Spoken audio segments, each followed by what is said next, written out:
Berapa kurs rupiah hari ini? Apakah Anda kaget melihat angkanya? Karena emang rupiah kita sekarang sedang mengalami rekor terburuknya sejak dari tahun 98. Makanya akhir-akhir ini suka muncul pertanyaan seperti yang ditanyakan bintang ini.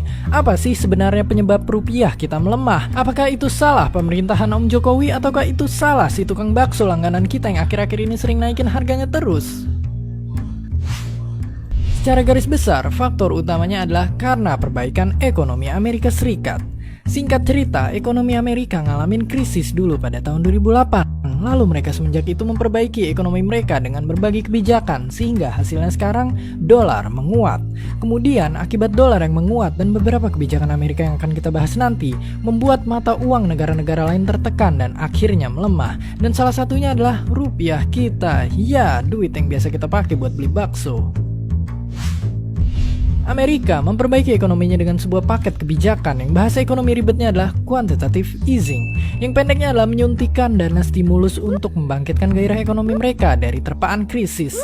Mereka dalam tanda kutip memompa dolar baru terus yang kemudian digunakan sebagai stimulus ekonomi yang diharapkan dapat memutar ulang perekonomian mereka, yang kemudian oleh para investor dananya banyak diinvestasikan ke negara-negara berkembang seperti ke Indonesia. Kemudian, setelah ekonomi mereka membaik akibat stimulus tersebut, mereka pun mengeluarkan lagi kebijakan lanjutan bernama tapering off, yang pendeknya adalah memotong dana stimulus tersebut. Kemudian, karena dana stimulus tersebut dipotong, banyak dari para investor akhirnya hengkang dan pulang ke Amerika lagi, membuat dolar jadi pulang kampung. Akibatnya, jumlah dolar jadi sedikit dan nilainya pun makin berharga. Dan itu menekan mata uang global khususnya bagi negara-negara berkembang termasuk Indonesia yang tadinya ngerasain dana stimulus dari para investor kemudian tiba-tiba jadi hilang. Lalu akibat dolar yang menguat, perekonomian global pun jadi lesu. Selain itu juga seperti Cina yang perekonomiannya sedang melambat dan masih banyak faktor lainnya lagi menyebabkan komoditas ekspor andalan Indonesia kayak batu bara, kelapa sawit, dan karet jadi sepi peminat. Apa akibatnya? Neraca perdagangan kita jadi anjlok. Faktanya sendiri pun udah 3 tahun berturut-turut neraca perdagangan Indonesia mengalami defisit. Ekspor kita lesu sedangkan impor jalan melulu.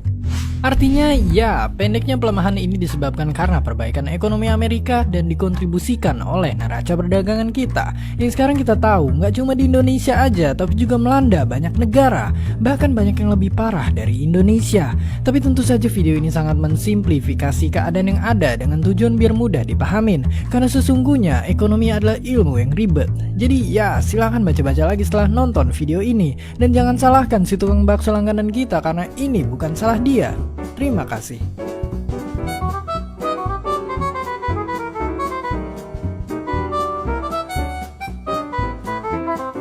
Hit the like button and comment below. And of course, don't forget to subscribe. Thank you.